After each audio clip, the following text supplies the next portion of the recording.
अस्सलाम वालेकुम नाज़रीन, मैं हूं रिजवान जाफ़र। सवाल है पाकिस्तान का, इसीलिए आज हम हैं कराची लिटरेचर फेस्टिवल में। और हर साल कराची में ये बड़ा ज़बरदस्त फेस्टिवल होता है जिसमें ना सिर्फ पूरे पाकिस्तान बल्कि दुनिया भर से लोग आते हैं। और वो लोग जो अदब से प्यार करते हैं, मोहब्बत करते हैं, अदब से वाबस्ता रहते हैं, वो सब यहाँ पे मौजूद होते हैं। और हर मकतबा फ़िक्र के लोग होते हैं, सियासी लोग भी यहाँ आते हैं, ब्यूरोक्रेसी से भी यहाँ पे लोग मौजूद होते हैं, और अदीब और शायर तो यहाँ होते ही हैं। इसीलिए इस मौके पर हमारे साथ मौजूद है डॉक्टर फ़ारूक सत्तार साहब और रज़ा हारून साहब। आपको वेलकम कहते हैं। फ़ारूक सत्तार साहब, एक ऐसे मौके पर कि जब इंडिया पाकिस्तान कशीदगी चल रही है और एक खौफ मौजूद है दोनों तरफ जो है, उसके बावजूद इतना खूबसूरत इस फेस्टिवल का इनेकाद, एक तो मुबारकबाद के मुस्तहिक भी हैं ऑर्गेनाइज़र्स भी, और ख़ास तौर पे पार्टिसिपेंट भी। और कराची की तो ये ख़ास बात रही है हमेशा कि मुश्किल से मुश्किल हालात में भी ये एक्टिविटी रुकी नहीं है। सबसे पहले तो आप ये बताएं कि एक्टिविटी और इस तरह की जो सकाफ़त और अदब से रिलेटेड चीज़ें हैं, ये मुस्तकिल जारी रहनी चाहिए। गुज़िश्ता 10 सालों से बाकायदगी से कराची लिटरेरी फेस्टिवल मुनक़्क़द हो रहा है और अब ये कराची की शनाख्त और पहचान बनता जा रहा है। और ये इसका भी इम्पैक्ट है कि आज पाकिस्तान का मीडिया जब एक ऐसी सिचुएशन के भारत के मीडिया में हमें बुरी तरह से जंगी जुनून उनके सरों पर सवार नज़र आता है, लेकिन पाकिस्तान से जो आवाज़ गई है वो अमन की गई है और आज के ज़माने में जंग के क्या नुकसानात है वो गई है। तो मैं समझता हूँ उसमें कराची लिटरेरी फेस्टिवल का भी मैं बड़े वसूख से कहता हूँ कि एक बहुत बड़ा हिस्सा है। और इसमें हमेशा इंडिया से पार्टिसिपेशन रही है, ना सिर्फ यहाँ पे कराची में, लाहौर में अगर हम इंडिया ही की बात करें तो हमने हमेशा वहाँ के अदीबों को, शायरों को, फनकारों को वेलकम किया है। लेकिन रज़ा हारून साहब, बड़ा तंग नज़ीर नज़र आती है इंडिया के अंदर जो है, यानी वहाँ की फिल्मों के अंदर हमारे यानी इंतहा पसंदी तो देखें वहाँ पर कि हमारे फनकारों का बाइकआउट किया गया, उनके जिसने काम कर लिया था उनके रोल को कम किया गया, हमारे सिंगर्स जो कि वहाँ बहुत ज़्यादा मकबूल हैं उनके कॉन्सर्ट जो हैं वो कैंसिल किए गए। और इस वक्त तो ये जंगी कैफियत है, लेकिन इससे पहले ही पिछले 6 महीने से पोजीशन ये है कि हमारे फनकार जो हैं वहाँ काम नहीं कर रहे, अब हमारे अदीब जो हैं वहाँ नहीं जा रहे। मैं समझता हूँ कि मौजूदा जो एस्केलेशन हुई है उसकी बुनियादी वजह यही है कि दोनों तरफ की आवाम जो है ना, अवामी उमंगों की तर्जुमान ये हमले और काउंटर अटैक्स नहीं है। कोई भी शहरी, चाहे वो पाकिस्तान का हो या भारत हिंदुस्तान का हो, जंग नहीं चाहता।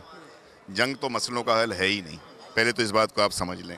इसी तरह जंग की आवाज़ लगाना, जंग का माहौल बनाना, जंग के लिए जज्बात को भड़काना, ये ऐन अपने अपने वतन से दुश्मनी है, अपने अपने वतन के लोगों से दुश्मनी है, चाहे वो इंडिया करे चाहे पाकिस्तान करे। लेकिन पाकिस्तान के मीडिया ने जितना दानिशमंदी और मैं समझता हूँ कि वतन से मोहब्बत का सबूत दिया है, स्पेशली इस एपिसोड में पुलवामा के बाद, इसके लिए तमाम मैच्योरिटी दिखाई है, तमाम मीडिया के लोग मुबारकबाद के मुस्तहिक हैं। उसके बाद जो हुकूमत का रवैया रहा, जिस तरह हुकूमत ने इस पूरे इशू को peacefully, patiently, without having emotionally, इसको जो है बिल्कुल स्टेट्समैन के लेवल से जो हमारे प्राइम मिनिस्टर साहब इमरान खान साहब ने उसको डील किया है, पार्लियामेंट का रिस्पांस रहा है, तमाम पार्लिमानी पार्टियों का, तमाम सियासी पार्टियों का, चाहे वो पार्लियामान में हो या पार्लियामान से बाहर हो, पाकिस्तान की आवाम का। आप देख रहे हैं कि पाकिस्तान में कोई हड़ाउड़ी नहीं है।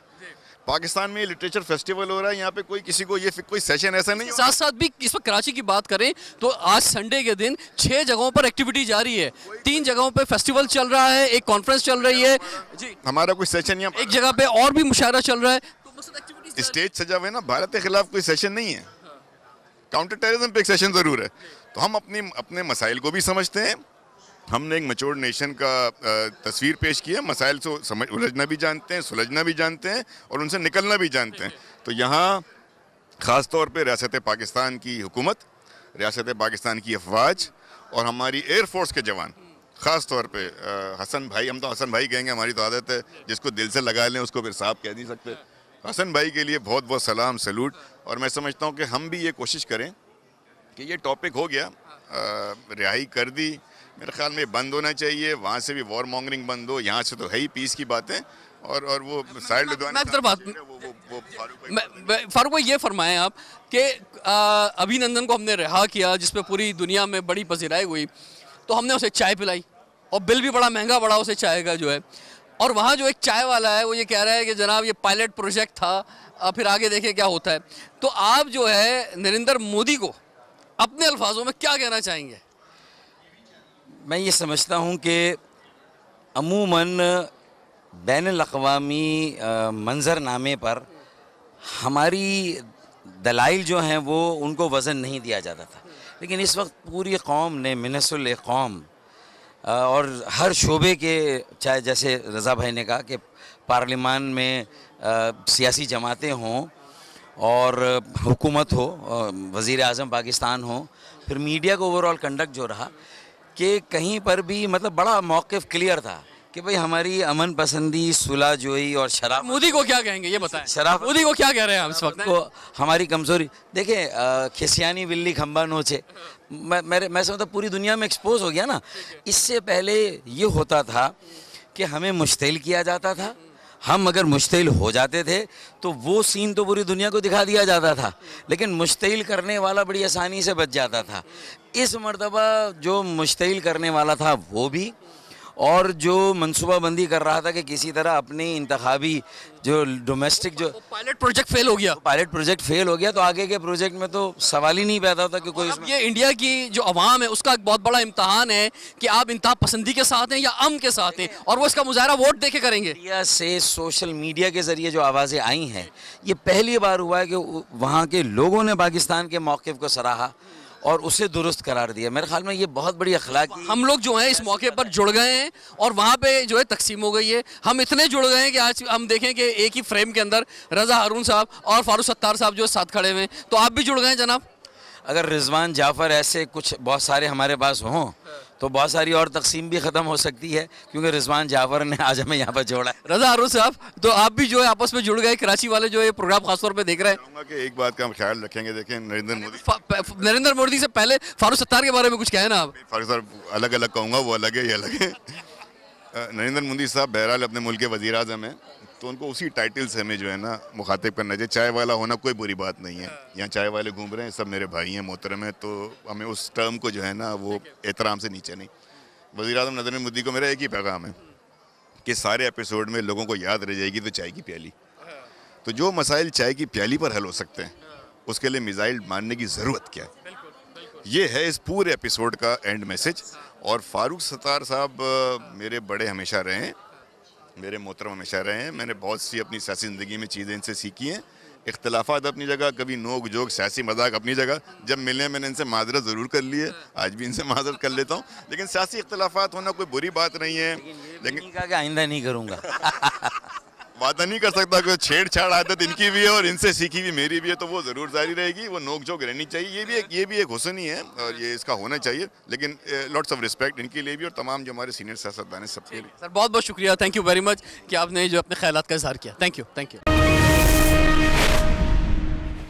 नाज़रीन, हमारे साथ हैं मारूफ सोशल एक्टिविस्ट अमीन आशवानी साहब और शाहीन सलाउद्दीन साहब हमारे साथ हैं, जो कि अगर हम बात करें टॉक शोज़ की और ख़ास तौर पे जो हम करंट अफेयर के टॉक शोज़ देखते हैं उसकी मैं कहूँगा कि बानी एंकर हैं और आपने इसको स्टार्ट दिया। तो अमीन आशवानी साहब, आपकी इजाज़त हो तो पहले हम लेडीज़ फर्स्ट हैं, ये फरमाएँ, ये जो अब आपको इंडिया के मीडिया का रोल नज़र आ रहा है, यानी जो नहीं भी हो रहा उसको भी वो बढ़ा चढ़ा के दिखा रहे हैं, और ख़ास तौर पर एक तो होता है कि आप F-16 का आपने देखा, उन्होंने दावा किया, या पाकिस्तान में स्ट्राइक की तो उसमें उन्होंने कहा कि 300 साढ़े 300 लोग जो है उन्होंने यहाँ टारगेट किए हैं, या पुलवामा वाक़या जो है उस पर जो पाकिस्तान पर इल्ज़ाम लगा रहा है। कोई सबूत ना इंडिया पेश कर पा रहा है, ना इंडिया का मीडिया पेश कर पा रहा है, लेकिन बस टारगेट उन्होंने पाकिस्तान को किया हुआ है। देखिए, एक तो मुझे बड़ी खुशी है, पिछले 2 हफ्ते से पहले अगर कोई मुझसे सवाल करता पाकिस्तानी मीडिया कहाँ है, तो हम सब रोते रहते हैं पाकिस्तानी मीडिया बहुत गलत है, बहुत नीचे है, बहुत ये वाला फला। 2 हफ्ते में मैंने हमेशा ही गौर से हिंदुस्तानी मीडिया, बैनुल-अक़वामी मीडिया देखती हूँ और अपना भी देखती हूँ। मुझे बड़ी खुशी है कि इस वक्त जो कुछ मैंने हिंदुस्तानी मीडिया पे देखा वो मुझे दुख हुआ है दिली तौर पे। अमीन जानते हैं मैं बहुत हिंदुस्तान जाती रही हूँ, पीस एक्टिविस्ट भी हूँ, बहुत काम करती रही हूँ। मुझे यकीन नहीं आया कि गलत बग़ैर फैक्ट्स के वो फिक्शन पे बात कर रहे थे। उनके एंकर टेलीविजन एंकर्स के बजाय, सेनेटी प्रिवेल करने के बजाय वो एक हाइप ऑफ वॉर कर रहे थे। वो एक ऐसी वॉर की बात कर रहे थे जहाँ नस्लों की तबाही की बात। आप खुद क्योंकि कनाडा में रहती हैं तो वहाँ पे क्योंकि मिक्स कम्युनिटी है और इंडियन से भी आपका पूरे वर्ल्ड में ही आपका एक ताल्लुक रहता है। इसी तरह अमीन साहब आपका भी इंटरनेशनल फोरम्स पे जो है मुलाकात करते हैं। आप क्या समझते हैं, मतलब अवाम जो है इंडिया की भी हम समझते हैं, हम उनकी रिस्पेक्ट करते हैं, हम समझते हैं कि वो भी बाशऊर लोग हैं, तो वो किस तरह से देख रहे हैं अपनी मीडिया को? नहीं, यकीनन अब तो फिर अगले दिन सेनेटी की वॉइसेस उठी है ना। आपने देखा, मैंने तो अदित हसैन का ट्वीट पढ़ा जिसमें उन्होंने कहा कि मोदी साहब is pygmy compare to other previous Indian prime ministers. तो ये शुरू में नहीं था, एक हाइप ऑफ वॉर की वजह से एक नेशनलिज्म क्रिएट हुआ था, लेकिन बात को सेनेटी वहाँ भी प्रिवेल आहिस्ता आहिस्ता कर रही है। लेकिन अब लोग कुछ सोच समझ के वहाँ भी बात कर रहे हैं। अवाम की बात नहीं होती, एजेंडा सेटिंग की बात होती है। मीडिया ने वहाँ एजेंडा सेट किया, हुकूमत वक्त का मेरा ख्याल एक हद तक इन्फ्लुएंस था उस एजेंडा सेटिंग में, और वो हुआ। एक चीज़ ये भी होती है अमीन हाशवानी साहब कि पाकिस्तान के खिलाफ बोलना कहीं कुछ ऐसा हो गया है कि अगर आप बोलेंगे तो आप मुहब्बे वतन हैं इंडिया के अंदर, अगर आप पाकिस्तान के खिलाफ नहीं बोलेंगे तो लोग बोलेंगे भाई गद्दार है। लोग इसके अंदर भी फंस गए, वो बोलते हैं कि यार पाकिस्तान को बुरा कहते तो लोग हमें मुहब्बे वतन समझने लग जाएंगे, हम इंडिया से बड़े जो है वो प्यार करते हैं और इंडिया, यानी ये कौन सी जो है फिलॉसफी है कि आप हक और सच बोलने के बजाय जो है अपनी हुब्बुल वतनी इस तरह साबित कर रहे हैं पाकिस्तान को बुरा कह के? जी हाँ, वहाँ यही, मैं एक तो टीवी कम देखता हूँ और इंडिया का तो बिल्कुल ही नहीं देखता हूँ। मैं सोशल मीडिया पे थोड़ा सा देख रहा था, कोई भी अगर ज़रा सी भी रैशनल बात करे वो कहते हैं इनको पाकिस्तान भेज दो, right? And that's a very demeaning way of doing it. एक कहावत है कि our enemies are not our teachers, यानी जो हमारे दुश्मन होते हैं बैटली वो हमारे उस्ताद नहीं होते हैं। एंड आई थिंक ये जो सोशल मीडिया पे जो बात हो रही है कि इमरान खान को नोबेल पीस प्राइज़ मिलना चाहिए, मैं तो समझता हूँ हमारे अवाम को, हमारी मीडिया को, हमारे इस्टेब्लिशमेंट को एंड हमारे प्राइम मिनिस्टर को नोबेल प्राइज़ मिलना चाहिए, क्योंकि ये कलेक्टिव एफर्ट थी। ठीक है, प्राइम मिनिस्टर है, लीडरशिप होती है, लेकिन पूरी आवाम ने, मीडिया ने एक सर्टन एक बिहेवियर था, रिस्पेक्ट, डिग्निटी के साथ हमने अपने आप को कंडक्ट किया और ये दुनिया ये देख रही है। So I think we are all हम पाकिस्तानी हैं, हमारे पाकिस्तान से बड़ी एफिलिएशन है, लेकिन टू ट्रूली फील प्राउड, और जब आप वर्ल्ड कप मैच जीते हैं, मैं समझ this is like 1000 world cup matches. ये फरमाएं आप दोनों शख्सियात से मेरा सवाल है कि मसद ये जो बात की जाती है एक तरह के भाई आप इलेक्शन के लिए एक नारा लेकर आ रहे हैं, आप इलेक्शन के लिए ये कैंपेन लेकर आ रहे हैं कि अगर आप पाकिस्तान के ख़िलाफ़ जो है वो इस तरह से जाएंगे, इस जारियत से जाएंगे तो लोग बोलेंगे यार कि हाँ भाई आप बड़े ज़बरदस्त हैं और आपको वोट मिलेगा। मसद ये फ़िलासफ़ी जो है, यानी पाकिस्तान में ऐसे किसी नारे की ज़रूरत नहीं है। हमारी सियासी जमातें अगर ये नारा देंगी तो शायद उनको वोट कम पड़े, क्योंकि पाकिस्तान के अवाम जो है वो अमन पसंद है और पाकिस्तान की अवाम जो इंतहा पसंद नहीं है, क्योंकि उल्टा हमारा परसेप्शन पेश किया जाता है। तो पहले आप फरमाएं कि ये जो इस सोच के साथ जाना इलेक्शन में, या उसके लिए ये सब कुछ करना, क्योंकि अब चीज़ें सबूत सामने आ रहे हैं आहिस्ता आहिस्ता कि पुलवामा वाकया या उड़ी का वाकया, या आप खुद ही क्रिएट करते हैं और पाकिस्तान में इल्ज़ाम लगाते हैं? हिंदुस्तान में मोदी साहब की सोच में ये है कि एंटाई मुस्लिम, एंटाई पाकिस्तान अगर अप्रोच लेंगे तो वो इलेक्शन जीत जाएंगे।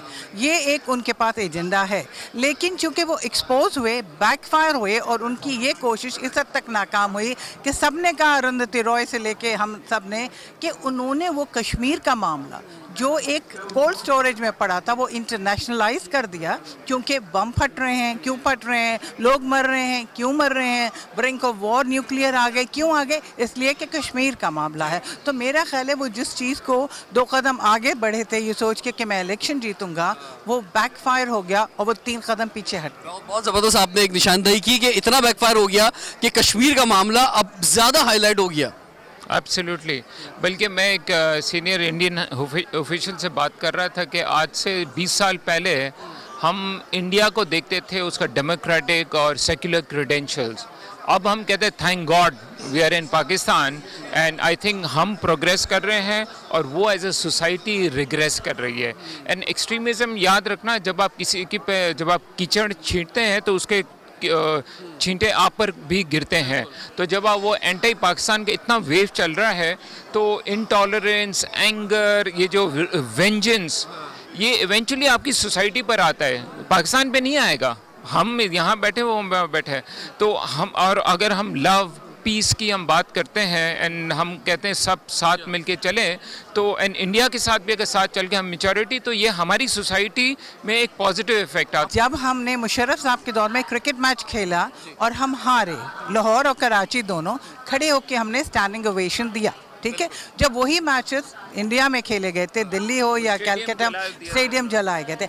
अब जब अभी नंदन अरेस्ट हुआ, विंग कमांडर अरेस्ट हुए, आपने देखा हर एक ने, including me, may be I mean too, हमने पहले घंटे से कहा send him back, he has a family, please send him back, and the entire country did that and he was sent back।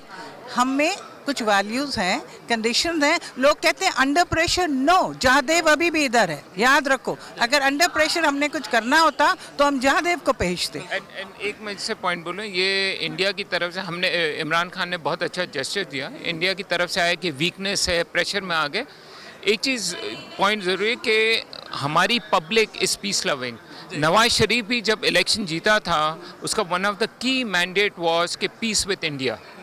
Imran Khan ने इलेक्शन जीता, उनके भी पार्टी मैनिफेस्टो में था पीस विद। तो हम अगर पीस जेस्चर अगर हमारा प्राइम मिनिस्टर कर रहा है, वो अपनी पब्लिक की मैंडेट से कर रहा है, कोई प्रेशर में नहीं कर रहा है। या किसी को ये तशवीश नहीं होनी चाहिए कि कोई डर के या किसी खौफ से हम ऐसी बात कर रहे हैं, ऐसा हरगिज़ नहीं है। हमारी तैयारी पूरी है, अगर हम पे दरअंदाजी होगी, जो हम लोगों ने ऑलरेडी बता साबित कर दिया, पहला राउंड हम जीत चुके हैं। बिल्कुल बिल्कुल, एब्सोल्युटली। देखिए एक चीज़ याद रखना, इंडिया की इकॉनमी प्रोग्रेस हुई है, हम यहाँ हैं, लेकिन उनके परसेप्शन में वो यहाँ है और हम यहाँ हैं।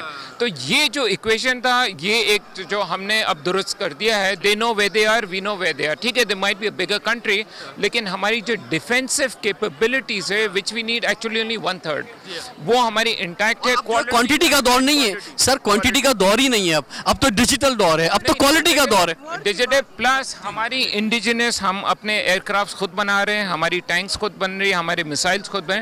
तो अब ये वो पहले जैसी जंग नहीं रही कि 17 दिन में we will run out of ammo.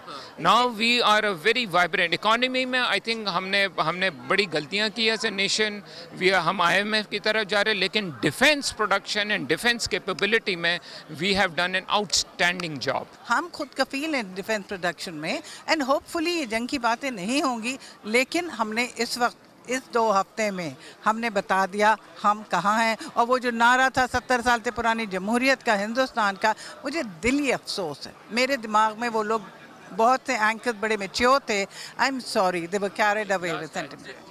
I think India में होप हमने नहीं लूज़ करना, क्योंकि इंडिया का सेक्युलर फैब्रिक अभी भी इंटैक्ट है। मैं समझता हूँ, ठीक है, ये जिंगोस्टिक वेव चल रही है, और उसकी जैसे सोशल मीडिया पे for them to praise Imran Khan is a big thing, कि अपने एनिमी कंट्री को so called quote and code अपने कर रहे हैं। एंड वो उन्होंने वही कहा कि that is the difference between winning a cup and washing a cup, right. तो उन्होंने अपने प्राइम मिनिस्टर को लोअर करके हमारे प्राइम मिनिस्टर, तो वो उनको भी हमें क्रेडिट देना चाहिए।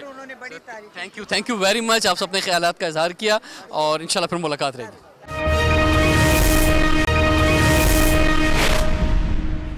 नाज़रीन, मारूफ दिफाई तजियाकार इकराम सहगल साहब हमारे साथ मौजूद हैं। सर अस्सलाम वालेकुम। इकराम साहब फरमाइए, एक तो कश्मीर का इशू मोर हाईलाइट हो गया, और जो वो इल्ज़ामात पाकिस्तान पे लगा रहे हैं, उसका कुछ सबूत नहीं दे पा रहे। हम जो बात कह रहे हैं वो मलबा भी जहाज़ का मौजूद है, कैदी भी हमने उनके हवाले कर दिया। अब उनका पहला पुलवामा वाक़या जो हम पे डालने की कोशिश की उन्होंने, दूसरा F-16 की उन्होंने बात की, तीसरा उन्होंने पाकिस्तान में स्ट्राइक की बात की कि जहाँ पे जैश मोहम्मद के जो कैंप था उसके 300-350 लोग उन्होंने हलाक कर दिए, लेकिन कोई सबूत उनके पास मौजूद नहीं है। सबूत किस तरह होता है जी? सबूत तब होता है जब आपके पास कोई, बोलते हैं ना कि फैक्चुअल चीज़ हो वहाँ पर। देखिए, जो पुलवामा का इंसिडेंट भी है वो भी तो डाउटफुल है। वो तो हम कहते हैं कि ये फॉल्स फ्लैग ऑपरेशन है। इनके अपने defence minister, national security adviser ने ये कहा है कि इतने नॉन स्टेट एक्टर्स हैं पाकिस्तान में जिनको हम ख़रीद सकते हैं और वो कुछ भी कर सकते हैं, इनके अपने लोगों ने कहा है। तो ये आप देखें, जो लोग वहाँ पर फौत हुए हैं ज़्यादातर तो सिख हैं जो पुलवामा इंसिडेंट में। तो कौन कह सकता कि इन लोग ने इलेक्शन से पहले ये इंसिडेंट खुद नहीं कराओ? ये कौन सी कोइंसिडेंस है? आवाज़ें तो बल्कि इंडिया के अंदर से आ रही हैं, और बीजेपी के जो साबिक रहनुमा वो ये बात कह रहे हैं। और जी देखिए, बात ये है कि सिंपल बात ये है कि हम तो कहते हैं कि वो इलेक्शन स्टंट है, राहुल गांधी भी ये कहती हैं, ठीक है जी, उनके 21 अपोजिशन पार्टीज भी कहते हैं, अरुणदित्ता रॉय का उस दिन आर्टिकल पढ़े, वो कहते हैं, इनके जितने भी नंबर इंटेलेक्चुअल्स हैं सब ने ये क्वेश्चन किया है कि इंसिडेंट अभी इलेक्शन से पहले किस तरह हुआ और आपने आर्म्ड फोर्सेस को इस्तेमाल कर रहे हैं अपने पॉलिटिकल बेसिस के लिए। ठीक है, देखिए तो आप दूसरी बात सबसे इनके साथ जो फ्रस्ट्रेशन हुई है कि वो जो उनने सो कॉल्ड अटैक, वो एक्सपोज हो गया कि वो अटैक नहीं था। फिर जब पाकिस्तान ने बोला हम रिटेलिएट करेंगे, रिटेलिएट करके जब जानी और माली नुकसान कर सकते थे, 6 जगह उनने ड्रॉप किया बॉम्ब्स इन ओपन एरियाज जान करके कि देखिए हम कर सकते थे, हम नहीं किया। क्रॉस फायर के अंदर वो लिया, फोटोग्राफ्स हैं, सबूत है। उसके बाद जब उन्होंने आपको कार्रवाई की, आपको फॉलो करने की, आपने उनके 2 जहाज़ गिरा लिए, तो आप अपने को मोदी साहब के उसमें डालें कि वो तो इतने फ्रस्ट्रेटेड है। इनफैक्ट डर मुझे यही है कि उस फ्रस्ट्रेशन के मुताबिक वो और एस्केलेट ना करें, क्योंकि अगर वो कुछ ना करें तो ये तो इलेक्शन हारेंगे यू नो। तो आपको सर क्या लगता है कि अब जो है क्योंकि वो कोई सबूत पेश नहीं कर पाए हैं और ये सिर्फ एक मीडिया ड्रामा उनकी आवाम भी महसूस करने लगी है, इवन वहाँ उनके खिलाफ प्रोटेस्ट जो शुरू हो गए हैं, अगला स्टेप आपकी नज़र में क्या हो सकता है उनका?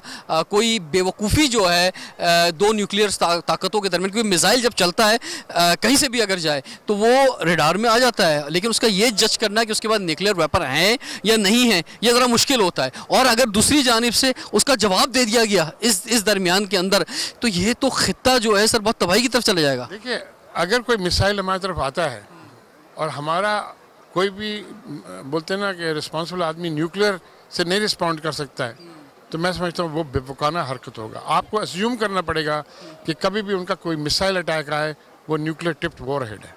ठीक है, ये तो आप ले लें। तो देखें, बात यह है कि उनके ऊपर अभी दुनिया सबसे बड़ी बात जो उनके साथ आवाम का काम है कि भाई होशमंदी की तरफ अपने लीडर्स को और खासतौर पर अपने मिलिट्री एस्टेब्लिशमेंट को लेके जाए। और आई थिंक इनके लिए सबसे बड़ी फ्रस्ट्रेशन के वो गई थी उनकी सुषमा स्वराज वहाँ पर UIC में, जो आई थिंक हम लोगों ने गलती किया नहीं अटेंड करके। लेकिन अब देखिए UIC की जो रेजोल्यूशन पास हुई, 2 चीज़, एक तो पाकिस्तान ने अपने को सेल्फ डिफेंस किया, दूसरी चीज़ कि कश्मीर में जुल्म हो रहा है। ठीक है ना, ये तो बहुत बड़ी बातें हैं। ये जो रिस्पॉन्ड हम पेश कर रहे हैं वहाँ पे और हम अमन की बात कर रहे हैं, इसमें अगर इसमें एक इजाफा ये भी होता रिस्पॉन्ड के अंदर कि भाई आप जो हमारे मुल्क के अंदर दहशतगर्दी करते रहे हैं माजी के अंदर, जो हमारे पास सबूत मौजूद हैं कुलभूषण यादव की सूरत के अंदर, या आप अफगानिस्तान में जिस तरह से आपका नेटवर्क है, यानी वो हमसे बोल रहे हैं कि जनाब आप दहशतगर्दों के ठिकानों को ख़त्म करें, दहशतगर्दों को हमारे हवाले करें। एक नई लिस्ट जो खालिस्तान के हवाले से वो भी सुना है पाकिस्तान को दी जा रही है, जिसमें 10-20 लोगों के नाम है कि वो हमारे हवाले करें। हम जो हमारे पास सबूत के साथ चीज़ें मौजूद हैं, हम उसका इजहार नहीं कर रही गवर्नमेंट। देखिए, बात ये सिंपल बात ये है कि प्रोपेगेंडा में हम हर वक्त बैकवर्ड रहे हैं।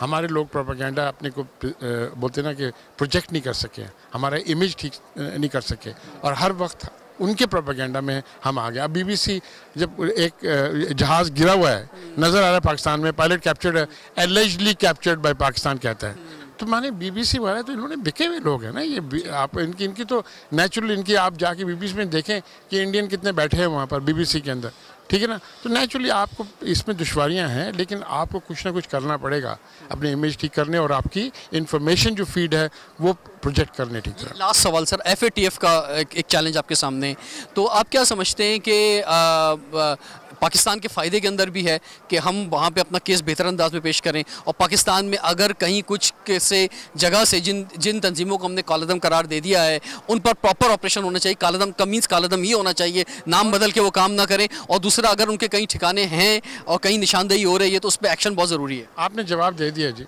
आपने सवाल में जवाब दे दिया अपना, ठीक है जी, हमें करना चाहिए, ठीक है ना। और दूसरी बात ये कि हमें थोड़ा सा हाइब्रिड वॉरफेयर जो हमारे खिलाफ हो रही है उसको थोड़ा सा हमें अवेयरनेस क्रिएट करना चाहिए पब्लिक के अंदर अवेयरनेस की, किस तरह लोग हमें डिवाइड करते हैं, किस तरह हमें फॉल्स व्यूज़ देते हैं, किस तरह अपने डिस्टॉर्टेड न्यूज़ देते हैं, ये सब चीज़ें हमें थोड़ी अवेयरनेस करना चाहिए। नाज़रीन, डॉक्टर हुमा बकाई हमारे साथ हैं, मारूफ तजियाकार हैं खासतौर पर इंटरनेशनल रिलेशंस के हवाले से। हुमा बकाई साहब, जो सिचुएशन है इसमें पाकिस्तान की तरफ से जो भी रिस्पॉन्ड किया गया है इस पर गो के पूरे ऑल ओवर द वर्ल्ड जो है पजीराई मिल रही है, आपका क्या व्यू है? मेरे ख्याल है हमने रिस्ट्रेंट का भी मुजाहरा किया, सियासी तदब्बर का भी मुजाहरा किया, और मेरा ख्याल है कि सबसे जो अहम बात है वो ये कि ख़ित्ते में अमन की जीत होने दी। अगर इस वक्त पाकिस्तान बिलिग्रेंस में आ जाता, रिएक्टिव मूड में आ जाता, तो इस तरह की एस्केलेशन हो सकती थी जो इंतहाई ख़तरनाक होती है। और मेरा ख्याल है कि India was counting on that, the fact कि पाकिस्तान के तरफ से इतनी मेचोरिटी थी रिस्पांस में, it took India of guard. और बहुत बहस हो रही है कि पायलट को वापस नहीं करने चाहिए था, मेरा ख्याल है यकीनन वापस करने चाहिए था। वहाँ पे भी हमें मॉरल हाई ग्राउंड मिला है। इंटरनेशनल कम्युनिटी को अब ये देखना है कि वो क्या तो फायर ब्रिगेड का काम इसी तरह करता रहे कि जब इंडिया पाकिस्तान के बीच में टेंशन्स हों तो वो आए और टेंशन्स कम करा दे, या वो एक्चुअली ये देखे कि ये रूट कॉज क्या है। क्योंकि जो कश्मीर में जेनोसाइड हो रहा है उसके नतीजे में ये सब कुछ हुआ, जिसको इंडिया ने एक स्पिन देने की कोशिश की और कुल्ली तौर पे नाकाम हुआ। OIC का जो आया है मुश्तरका लामिया, उसमें तो वाज़ेह तौर पे कहा गया कि भाई इंडिया अपनी जो है जारियत से बाज रहे। OIC का ऐलानिया, हालांकि OIC बहुत मौसर या फ़ाल ऑर्गेनाइजेशन नहीं है, लेकिन द फैक्ट कि उन्होंने लव्स टेररिज्म को इस्तेमाल किया इंडिया के हवाले से और सुषमा राज की प्रेजेंस के बावजूद, मेरा ख्याल है ये पाकिस्तान के लिए फिर एक और बहुत ज़बरदस्त पेशरफ्त है। जो हम बात करते हैं दुनिया भर के ममालिक की, अक़वाम मुत्तहिदा की अमन की तो बात करते हैं कि ठीक है अमन आगे बढ़ना चाहिए, दोनों ममालिक अपने कंट्रोल में रहें, लेकिन जो हक और सच की बात है वो ज़रा कहने से दुनिया गुरेज करती है। यानी मिसाल के तौर पर कश्मीर के तौर पर डायरेक्ट कहना, या ये जो अभी इंडिया ने ड्रामा किया F-16 का या पाकिस्तान में स्ट्राइक का, इस पर ज़रा कमेंट्स कुछ कम आ रहे हैं। बिल्कुल वाज़ेह बात है, दो वजूहात की बिना पे कमा रहे हैं। पहली बात तो ये कि इंडिया ये सब कुछ क्यों कर पाता है, इंडिया ये सब कुछ क्यों इसलिए कर पाता है कि चश्मपोशी भी है इंटरनेशनल कम्युनिटी की तरफ से और पुश्तपनाही भी है, जिसने इंडिया को इतना एम्बोल्डन किया है। लेकिन मैं एक और बात रिजवान यहाँ कहना चाह रही हूँ जिसके बारे में हम बिल्कुल जिक्र नहीं कर रहे। ये जो कुछ इंडिया कर रहा है इससे हमें कोई नुकसान नहीं हो रहा, लेकिन जिस तरह इंडिया की सोसाइटल कश्मीर का इशू और हाईलाइट हो रहा है, हाईलाइट हो गया, Pakistan by default has benefited, लेकिन जिस तरह इंडिया का सोसाइटल फैब्रिक तबाह हो रहा है और ये जो ट्रेजेक्ट्री है इसके नतीजे में जो कुछ इंडिया में होगा उसका इंडिया को अंदाज़ा नहीं है। तो इट्स टाइम कि जो इंडिया की थिंकिंग एलीट है, जो इंडिया की सिविल सोसाइटी है, वो इस डाउनवर्ड स्लाइड को रोक ले। हमने तो पोस्ट दिया एरा में destruction of the fabric, societal fabric देखा भी है, भुगता भी है। इंडिया उस तरफ बढ़ रहा है और इंडिया में जो डेमोक्रेसी है, सेक्युलर स्टेट है, कॉन्स्टिट्यूशनलिज्म के दावे करते हैं, वो सब तबाह हो रहा है इंडिया में। ये देखने की ज़रूरत है। नाज़रीन, आर्ट्स काउंसिल के सदर अहमद शाह साहब हमारे साथ हैं। शाह साहब, ये फरमाएं मौजूदा जो हालात हैं इसमें ख़ास तौर पे ये जो कल्चरल एक्टिविटी है जो बहुत ज़्यादा आगे बढ़ गई थी इंडिया और पाकिस्तान के दरमियान, इसको आप क्या समझते हैं किस हद तक नुकसान पहुँचा है? इंतहा पसंदी तो देखें इस वाक़े से पहले ही वहाँ शुरू हो गई थी कि हमारे फ़नकार वहाँ नहीं जा रहे थे, हम जो फिल्मों में काम कर रहे थे उनके रोल कम कर दिए गए थे, फिर हमारे कॉन्सर्ट जो सिंगर्स करते थे वो कैंसिल कर दिए गए थे। तो अब ये इस वाक़े के बाद इसको आप देखते हैं कि और मसला दरपेश होगा? बहुत सी पेंटिंग की एग्जीबिशंस भी डिस्टर्ब हुई, फिर मदिया गौर का थिएटर डिस्टर्ब हुआ, शायद रसाम की पेंटिंग एग्जीबिशन मुतासिर हुई, लेकिन हमने अपनी तरफ से बहुत जनरॉसिटी दिखाई पाकिस्तान ने। अभी जो जावेद अख्तर और शबाना आज़मी को मैंने बुलाया था कैफ़ी आज़मी कॉन्फ्रेंस के लिए और कश्मीर के वाक़े के बाद वो नहीं आए, लेकिन उसके बाद जो ट्वीट किया जावेद अख्तर ने वो शदीद काबिल एतराज़ था। उस पर मैंने प्रेस कॉन्फ्रेंस की और पूरे पाकिस्तान के आर्टिस्टों ने उसको सेकंड किया और कहा कि हम सब साथ हैं। लेकिन उसके ऊपर अच्छी बात ये हुई कि रात को 1 बजे शबाना आज़मी ने मुझसे रब्ता किया और उन्होंने कहा कि, क्योंकि शबाना को मैंने सिर्फ इतना कहा था कि उन्होंने जो आखिर में एक लाइन लिखी थी अपने ट्वीट में कि अब जो है ये रिश्ते बाकी नहीं रह सकते, तो मैंने कहा कि उनके वालिद, जावेद के दादा, वो नस्ल दर नस्ल इन रिश्तों के हक़ में थे और वो 47 के बाद भी जारी हुए, जब नॉर्मलाइज हुई। 65 की जंग के बाद भी वो रिश्ते दोबारा इस्तवार हुए, 71 की जंग के बाद भी हुए। तो इस मायूसी का इजहार जो है वो उस पर हमें दुख हुआ है। तो फिर रात को शबाना ने 1:30 बजे मुझे मैसेज किया और हमारे कुछ 50 मैसेजेस एक्सचेंज हुए और हमने यही प्लेज किया कि सूरत हाल बेहतर हो जाए, क्योंकि अभी एक पॉलिटिकल प्रेशर है पूरे हिंदुस्तान में और मुसलमान होने की वजह से उन पर डबल प्रेशर है। लेकिन उस प्रेशर में शबाना ने पाकिस्तान के ख़िलाफ़ कोई लूज टॉक नहीं की। और जावेद अख्तर हैबिचुअल हैं पिछले 30 बरस से बहुत से मौक़ों पे, जहाँ भी मौका मिलता है या नहीं भी मिलता तो मौका क्रिएट करते हैं। मजबूरी भी हो जाती है। एक ये होता है कि वहाँ पे अगर आप पाकिस्तान को कुछ कहेंगे बुरा भला तो ही आप साबित कर पाएंगे अपनी हुब्बुल वतनी। तो इसका मतलब ये है कि वो अपना जो स्टेटस एंजॉय कर रहे हैं एक्स्ट्रा ऑर्डिनरी वहाँ पे, तो उसको बरकरार रखना चाहते हैं। बट एज अ पाकिस्तानी हमारा हक बनता है कि फिर हम इसको रिस्पॉन्ड करें। बट हमने अपने प्रेस कॉन्फ्रेंस में ये भी कहा था कि हम मुलाकातें बंद नहीं करेंगे, चाहे हिंदुस्तान वीज़े नहीं देगा। यहाँ के तो हम दुबई में मिलेंगे, काठमांडू में मिलेंगे, हम श्रीलंका में मिलेंगे। और मैं समझता हूँ कि मोदी पे प्रेशर है, जो अगले महीने से इलेक्शन हो रहा है, वो पहले भी नफरत की बुनियाद पे इलेक्शन जीता है, तो वो अब हिंदू इंतहा पसंदों का वोट बैंक हासिल करने के लिए दोबारा उसको खौफ है, क्योंकि वो बहुत ज़्यादा मकबूल सूरत हाल उसकी नहीं। तो मैं समझता हूँ कि दोनों एटमी ताकतें हैं, ये खित्ता अफोर्ड ही नहीं कर सकता कि कोई एटॉमिक वॉर यहाँ छिड़ जाए, और पूरी दुनिया ये अफोर्ड नहीं कर सकती। तो इसलिए मैं समझता हूँ कि वो पॉइंट स्कोरिंग तो कर रहा है, लेकिन इतनी ज़रूरत नहीं करेगा कि इस पूरे साउथ एशिया को वो एटमी जंग में झोंक दे। तो मुझे उम्मीद है कि इसके इलेक्शन के बाद सूरत हाल नॉर्मल होगी दोनों सूरतों में, चाहे ये री इलेक्ट हो या ना हो, और दोबारा से ये राब्ते बहाल होंगे। बहुत बहुत शुक्रिया अहमद शाह साहब, thank you very much for your kind words. नाजरीन, आपने देखा कि पाकिस्तान ने इस मौके पे बहुत ही ज़्यादा बर्दाश्त का, बहुत ही तहम्मुल का और बहुत ही ज़बरदस्त विजन का मुजाहरा किया। पाकिस्तान के वज़ीर आज़म ने, पाकिस्तान की सियासी जमातों ने, पाकिस्तान की इस्टेब्लिशमेंट ने, पाकिस्तान के मीडिया ने, पाकिस्तान की आवाम ने, और दुनिया को दिखा दिया कि हम अमन पसंद लोग हैं।